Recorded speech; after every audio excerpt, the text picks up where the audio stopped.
तो दोस्तों last video में हमने देखा था कि टर्म इंश्योरेंस कितना इम्पॉर्टेंट है हमारी लाइफ में। बट इसको जब इम्प्लीमेंट करने की बारी आती है तो बहुत सारे थॉट्स आते हैं। तो वही सारे जो थॉट्स हैं मैं आपको इस वीडियो में क्लियर करने वाला हूँ कि किस तरह से टर्म इंश्योरेंस लेते वक्त क्या क्या चीज़ें ध्यान में रखनी चाहिए, रिटर्न्स कैसे कम होते हैं, कैसे बढ़ते हैं, क्या फैक्टर्स होते हैं उसके, वो सारे डिस्कशंस इस वीडियो में हम करने वाले हैं एक्सेल के द्वारा। तो पहले टर्म इंश्योरेंस के जो एंट्री लेवल्स है उसके बारे में बात करेंगे, पेमेंट ऑप्शंस के बारे में बात करेंगे। ये सारी चीज़ें समझने के बाद एक मैं बेसिक इलस्ट्रेशन प्रीमियम कैलकुलेशन मेरे एज के हिसाब से आपको बताने वाला हूँ। तो चलिए शुरू करते हैं। तो जैसे कि आप मेरे स्क्रीन के ऊपर देख सकते हैं, मैंने कोटक की वेबसाइट ओपन कर रखी है। Basically I am associated with Kotak life insurance, तो मेरे पास इनका एक्सेस है सारे प्रीमियम कैलकुलेशंस करने का। बाकी आपके ऊपर है, आप जो भी कंपनी के साथ आगे जाना चाहते हो।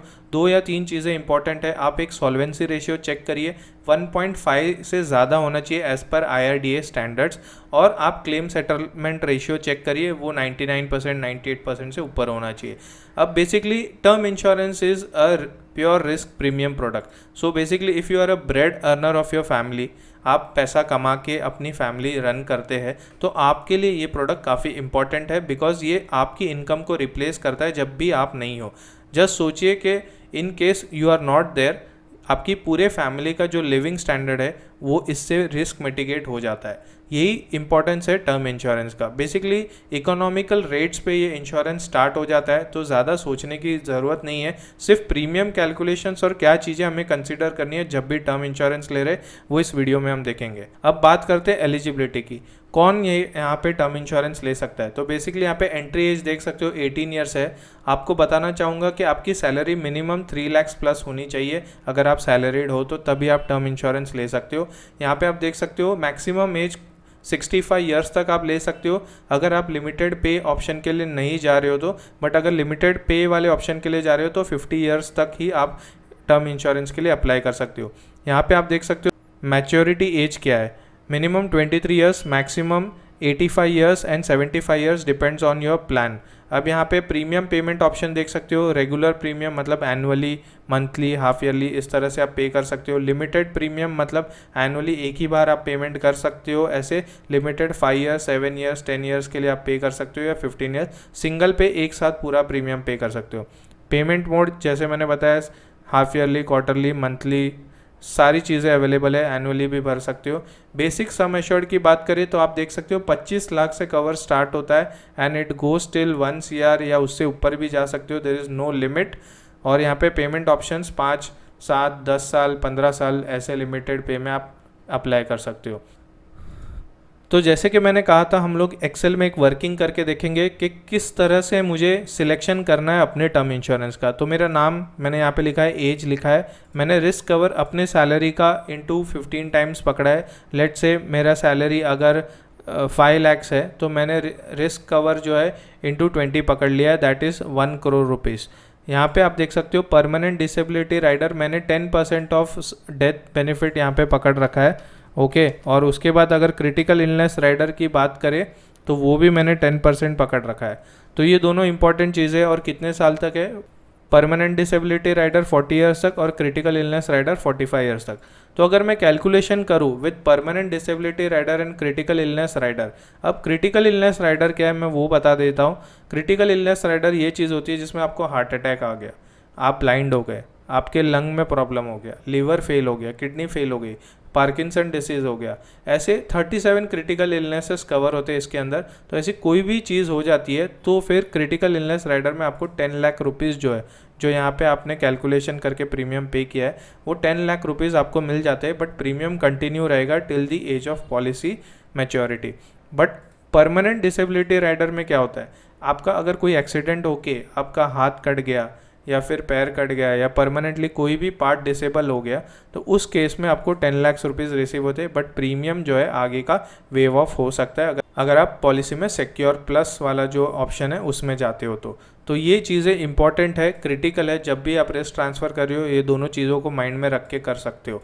अब यहाँ पे आप देख सकते हो कि प्रीमियम कैलकुलेशन किस तरह से हो रहा है with permanent disability and critical illness rider till age 85। अगर आप देखोगे एनुअल प्रीमियम 27,683 है, हाफ ईयरली 14,000 के करीब, क्वार्टरली 7,000 के करीब और मंथली 2,500 के करीब। वही अगर 75 के एज तक हम लोग लेते हैं तो एनुअली 24,000 के करीब आ रहा है, हाफ ईयरली 12,193, क्वार्टरली 6,200 के करीब और मंथली 2,100 के करीब। ये दोनों में रिटर्न ऑफ प्रीमियम अवेलेबल है जब आपकी पॉलिसी 75 के एज और 85 के एज तक है।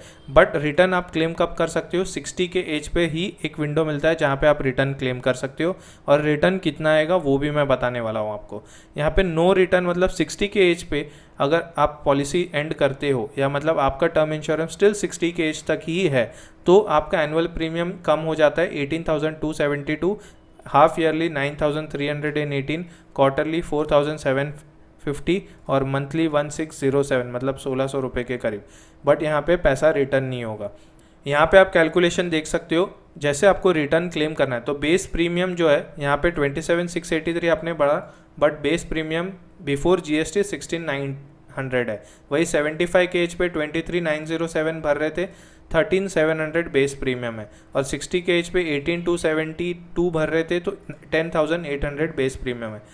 रिटर्न कितना आएगा, अब टोटल पेमेंट आपने 60 साल तक 85 के एज में 8,30,000 किया है, 75 के एज में 7,17,000 किया है और 60 के एज में 5,48,000 किया है। वहीं यहाँ पे रिटर्न कितना आ रहा है, 5,07,000 आ रहा है आपके 85 के एज वाले पॉलिसी में जब 60 पे सरेंडर कर रहे हो। 75 के एज वाले पॉलिसी में 4,11,000 आ रहे हैं और 60 के एज में देयर इज़ नो रिटर्न। तो डिफरेंस क्या है, आप 30 साल तक इंश्योरेंस ले रहे हो और आपने सिर्फ पेमेंट किया है 3,23,490 का। वही 75 के एज तक अगर ले रहे हो तो 3,06,000 का किया है आपने। यहाँ पे आप देख सकते हो कि आपको 5 लाख और 4 लाख 85 और 75 वाले पॉलिसी में रिटर्न आते हुए दिख रहा है। तो आपका एक्चुअल पेमेंट इतना ही जा रहा है, बट आपको रिस्क कवर 1 करोड़ का मिल रहा है। वही 60 वाले पॉलिसी में रिटर्न नहीं है, बट आप 5,48,160 भर रहे हो कम्प्लीटली। ये लोग क्यों जाते हैं, अगर आप सोचते हो कि मेरे को 60 तक ही कवर चाहिए, तब तक तो मैं इतना पैसा कंपाउंड करके रख लूँगा कि मुझे शायद उसके बाद पॉलिसी की ज़रूरत नहीं है। वही हम लोग अब बात करते हैं ओनली परमानेंट डिसेबिलिटी राइडर लिया है, मतलब एक्सीडेंशियल बेनिफिट लिया है, और क्रिटिकल इलनेस राइडर अगर नहीं लेते तो क्या होता है। तो सिर्फ 10 लाख का परमानेंट डिसेबिलिटी राइडर होने के बाद पॉलिसी के प्रीमियम्स किस तरह चेंज होते हैं आप यहाँ पे देख सकते हो।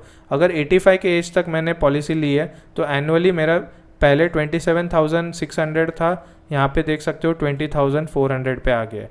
वही 75 के एज में 1,638 पे आ गया फ्रॉम 23 या 24,000। 60 के एज में जो पहले 18,200 था वो हो गया है 13,216। तो 5,000 का कम से कम प्रीमियम में डिफरेंस देखने को मिल रहा है, जिसमें क्रिटिकल इलनेस कवर नहीं हो रहा है। वही हाफ ईयरली आप देखोगे 10,411 टिल दी एज ऑफ 85, फिर क्वार्टरली 5,300, फिर monthly 1,796 till as of 85। But 75 के एज में हाफ ईयरली में 8,400 के करीब, क्वार्टरली 4,300 के करीब और मंथली 1,464 के करीब। सिमिलरली आपके 60 के एज पे भी प्रीमियम्स कम होते दिखते हैं। एज लो एज मंथली आप देख सकते हो 1,100 के करीब जाते हुए दिखता है जब आप क्रिटिकल इलनेस राइडर नहीं लेते हो। बट यहाँ पे बेस प्रीमियम्स की बात करें तो सेम रहता है। यहाँ पे आप रिटर्न जब लेना चाहते हो अपना पैसा तो वो भी यहाँ पे देख सकते हो आप किस तरह से रिटर्न लेते हो तो आपको कितना पैसा रिटर्न आता है। यहाँ पे डिफरेंस आप देख सकते हो। 85 के एज तक आप जब पैसा भर रहे हो तो 6 लाख रुपया भरते हो, रिटर्न 5 लाख रुपया आता है, तो 1,05,000 का ही आपको जो है पेमेंट करना पड़ा फॉर 1 करोड़ रिस्क कवर। वही यहाँ पे आप देख सकते हो एनुअली 5 लाख रुपीज़ भर रहे हो, 4,11,000 रिटर्न आ रहा है, तो यहाँ पे 88,140 का ही पेमेंट आप कर रहे हो टिल दी एज ऑफ 75 का risk cover. But policy surrender आपकी हो रही है एट द एज ऑफ 60। वहीं आप 60 तक लेते हो तो 3,96,480 पूरा भर रहे हो, रिटर्न कुछ भी नहीं आ रहा है। याद यही रखना है कि अभी जो है पॉलिसीज़ में return at the age of 60 जब सरेंडर कर रहे हो तब मिल रहा है, उसके बाद आपको कोई बेनिफिट नहीं मिलेगा, डेथ बेनिफिट निकल जाएगा, सरेंडर हो जाएगी पॉलिसी। 60 के एज में ही ये विंडो ओपन होता है। तो ये क्लियर कट टर्म इंश्योरेंस का पिक्चर है, किस तरह से प्रीमियम्स वेरी होते हैं, कितना पैसा रिटर्न आता है। सारे एज फैक्टर्स मैंने यहाँ पे कंसिडर किए कि 60 के एज तक पॉलिसी लेते तो क्या होता है, 75 के एज तक लेते तो कैसे रिटर्न ऑफ प्रीमियम क्लेम होता है, और 85 के एज तक लेते तो किस तरह से रिटर्न ऑफ प्रीमियम 60 के एज पे कवर कर सकते हो आप। तो ये सारे डिटेल्स देखने के बाद आपको ज़रूर सोचना चाहिए अपने बारे में, अपने फैमिली के बारे में कि मैं अपने टर्म इंश्योरेंस कैसे प्लान करूँ। मिलेंगे नेक्स्ट वीडियो में। अब till take care, bye bye for now.